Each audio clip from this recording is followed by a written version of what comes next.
Robert Hess, CEO of Hess Consulting, the creator of the Hess Report. First, good to see you again. How you doing? As well. Doing well.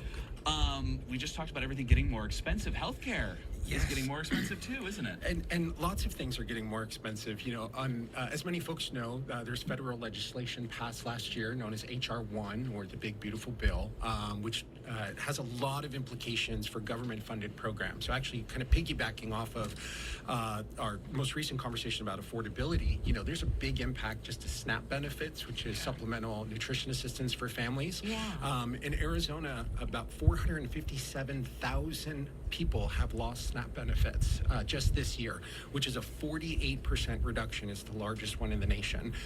So, you know, these things are table conversations for families across Arizona, obviously, and we're seeing it also impacting healthcare as well. You know, speaking of healthcare, what healthcare coverage trends are showing across Medicaid and the Affordable Care Act? We've heard that prices are going up on the Affordable Care Act. What are your thoughts? Yeah, so there's apologies for so much data, but I am a data guy, That's and good. We like numbers around that's here. what the We Hess like report facts. is, right? And so since the peak of Medicaid enrollment in Arizona, which was back in 2022 during COVID-19, 640,000 people are no longer covered in Arizona specifically since that peak. In the last year alone, 158,000 people have lost Medicaid coverage just in Arizona, and we're seeing about 10 to 12,000 people lose coverage every month this year in 2026. And unfortunately, we've not yet met the full impact of what HR1 will entail. So I know with SNAP benefits, specifically with food stamps, the reason that we've heard from state officials is that basically if you had an error rate of who should or shouldn't get it over a certain percentage, the state was now on the hook. And that could be hundreds of millions of dollars. State can't afford that. So they went pretty aggressive on let's make sure we don't have an error rate. And, you know, people that should be on it get caught up in that, most certainly. It's sort of taking a hatchet to a problem instead of a razor blade. Is that the same thing that's going on with healthcare too? Is that the reason for that big drop off? So no, there's lots of different things going on. So, you know, since that peak number in 2022, after the public health emergency ended, they had to redetermine folks as eligible. So we saw an expected large drop, and we knew that was coming. However, last year, for some unexplained reason, 150,000 people that had Medicaid coverage did not reapply.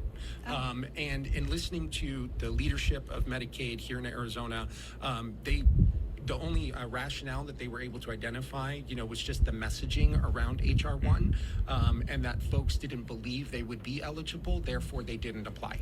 So That's a big number. So should you, I mean, I guess then you should apply even if you don't think that you would be, you know, accepted into the program. Yes. I mean, circumstances change all the time. And so if you had a job and you recently lost your job, if you became pregnant, if you got married, if you know, have additional dependents in your household, if your income changes, if you're working less hours, if you enroll in school, there are so many variables that impact eligibility. And so when in doubt, apply. Is childcare affected as well? Or is it funding with this, or is it predominantly health care? So there is childcare funding effects, but what we're seeing, the largest numbers are in the healthcare space. And as I mentioned, there's still more stuff ahead that's going to have a further impact. Well, the further ahead, let's talk about that for a second. If all of a sudden 150K people no longer have health care, how does that affect someone who does have health care at home? How does that affect all of us? Yeah, so there's a couple of different things. So in Medicaid, we are expecting another 420,000 people to lose coverage by next summer.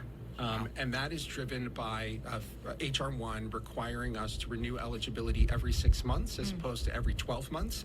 So again, 150,000 people didn't reapply just one time, right? Now we're going to run into that twice a year as opposed to just once a year.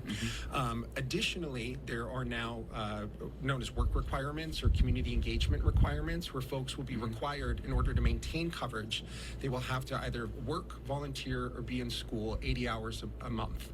And then there's all the administration behind that to prove it, right? So I don't know if you've ever had to do volunteer hours for a traffic ticket. Yeah. I certainly have. Now you have to do that, you know, for 2 million people, which is a really significant tracking and, you know, verifying that information. Robert, can you hang with us for just 1 minute? We've got to go to a quick commercial break, and then we want to make sure that we ask you just a couple of quick questions. So thank you so much for hanging with us. Quick look.